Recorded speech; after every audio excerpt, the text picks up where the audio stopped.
which is going to be played on Entombed Valley. Should be a better map for Bischu, as a lot of Zergs do feel very comfortable on Daybreak, which was the last map. Switcher, can you please turn off the music, because I have Tropical in my ear. I do like Tropical, but not when I'm playing StarCraft. Check them out at soundcloud.com/tropicalofficial. Man, I made a new playlist today. I'm going to stream some StarCraft tonight. I have a good playlist. I'm very proud of this playlist. This might be my best one up to date. Congratulations. Thanks. Are you going to watch me, man? Do you ever watch my stream? I've popped in a couple of times. Yeah, popped in. That's. What, I mean, do you watch my stream? Yes, all the time. I am like your biggest fan. Did you even subscribe to my channel? Last time you were watching my stream, you tried to ban me from it. Yes, that is true. It said you cannot ban the mother. You cannot ban the broadcaster, I think it said. Damn it. It would have been so fun to ban MrBitter of his own stream. Speaking of your stream, I think last time I was watching it, you fell out of your chair. That did not happen. I'm still waiting for that GIF to pop up on Reddit. Those kind of things do not happen.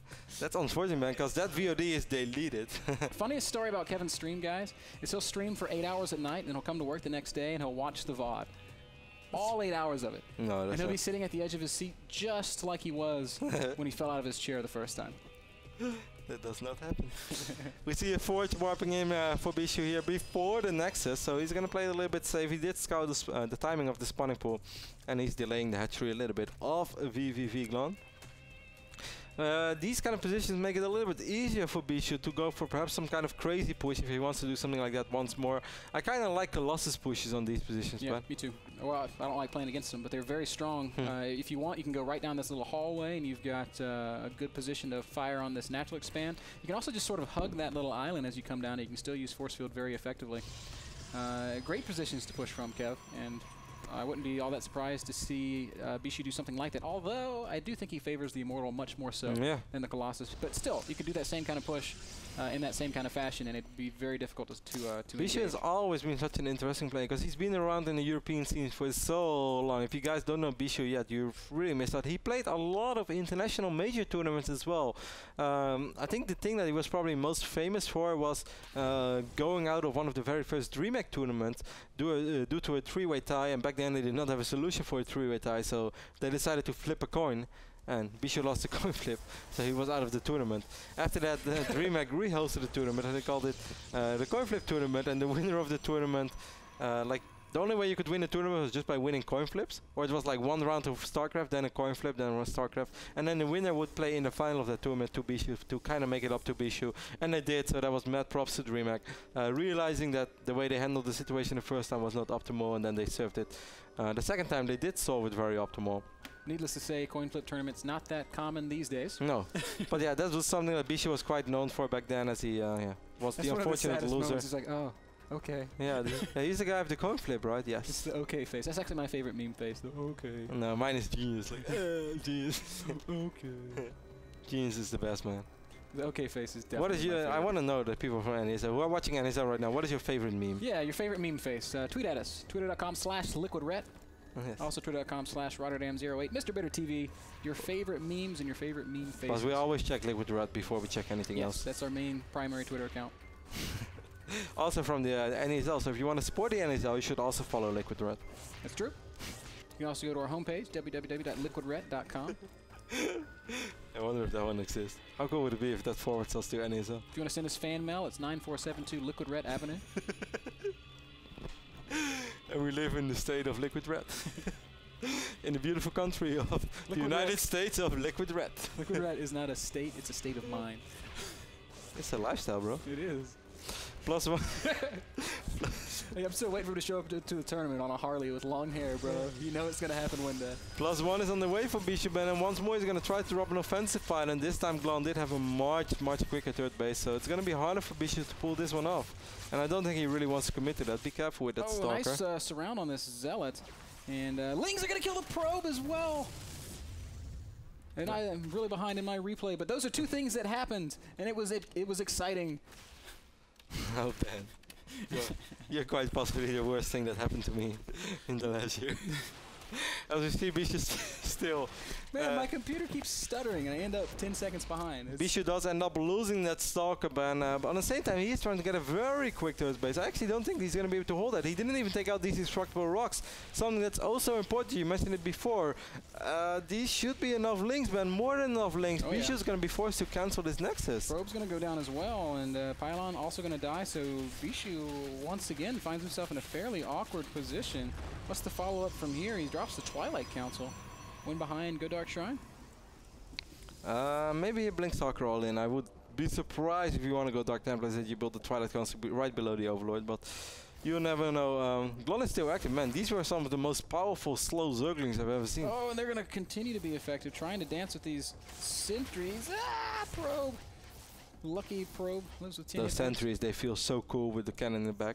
These are like the 3 little kids when the big brother is standing behind them. It's like, yeah, come on here, man. It's like the movie scene where the girl's like holds up the pepper spray, like, leave me alone. And the guy runs away, and you turn around and Batman's standing there. I've not seen that movie. It's because you have terrible taste in movies. Coming from you, the man who still loves Superman movies. Superhero movies are actually the best kind of movies, Kevin. Yes. It's everybody knows this. I'm glad you're having so much fun in life, man. I truly envy your life. I'm glad that you were so cool that you stopped watching superhero movies and got too old for them. Yes, I do. Yet you still don't wear adult shoes. Sorry that I like sensitive movies with a good story behind them, man. And with story, I mean deep, deep stories.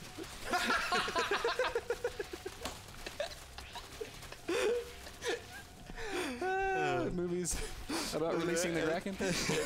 As you see, Glon taking out these destructible rocks. And he's on 64 drones, 70 drones right now against the 54 probes of Bischu. Bischu did finally manage to secure 3 bases. He was such a DJ. As the invitation pit is almost done as well. It took you a while, man. We see Bischu wiping in a pylon right now on the left bottom side of this map. He's going to try to wipe in another pylon in the circle. Oh, he should have scouted the probe. I'm not sure if he actually scouted the pylon, but he will be able to spot this pylon. So, very good job here by Glon, being as active as he is with all these Zerglings. He's showing some great play, man. This is impressing me. Like, we didn't see much of Glon in his run up to this point. In fact, we saw none of Glon in his run up to this point. And his games today were the first ones that we've actually broadcasted. But he beat some good players. He beat Fnatic, RC, DPT. A lot of a Korean player living in the Fnatic house. A lot of Chronobus going down on all these gates. It's a 7 gate. +1 is actually +1 is already ready. +2 is almost ready as well. He will force the cancel on this 4th base without Infestus ban. This is a pretty scary push. It's a very, very weird push. 11 minutes 30 seconds. Blink Stalker +2. Ooh, I don't know if he can hold this. I don't think he can hold this. He's got 8 roaches that are going to pop out, but he's got no real answer to the Blink Stalkers. Of 3 bases. You don't really see that often. Nice force fields there. Good force fields from Bischu, and he's going to kill this 3rd almost uncontested. And really good force fields going down. More roaches are popping out. Oh, so many more Stalkers coming in as well. And Bischu does have excellent Blink Stalker control. He displayed that in the past so many times. These Zealots doing a fantastic job as well at soaking up so much damage. And there are 16 roaches in production, but I think that all the roaches are just going to die one by one. Yep, GG Glon knows it. Bischu ties up the series quickly. And yeah, he continues with this trend of unorthodox play. Yeah. Takes the 3rd base and then goes 7 gate +2 all with in. Blink Stalkers. Yeah. Like, you don't see that a whole often, but he did it well, he executed it, and these are kind of like the anti-timings, which suddenly start becoming popular. Like, I don't know if you watched the IPL where you saw Teja against Seed, where I think Teja went for like the weirdest, just 6-7 Marine push with 2 tanks, and these are just the kind of things that against the standard play, they never ever work because people have more units out. Right. But people, they just adapt and they know, like, okay, Pros goes 3 bases, Zerg goes 4 bases, goes for a lot of Infested, Spine Crawlers tries to go up to Hive. So what if I hit like a too late timing for a 2 base, but still early enough for a 3 base that can catch my opponent off guard? I know my opponent's going to play this way, therefore I'm going to exploit it with this totally random timing. It's just high-level StarCraft, and Bischu showing some of that there. So nice play from Bischu. Evens up the series. The next game will be on Cloud Kingdom. Guys, we're going to play a very short commercial, and when we return, Bischu versus Glon, game number 3.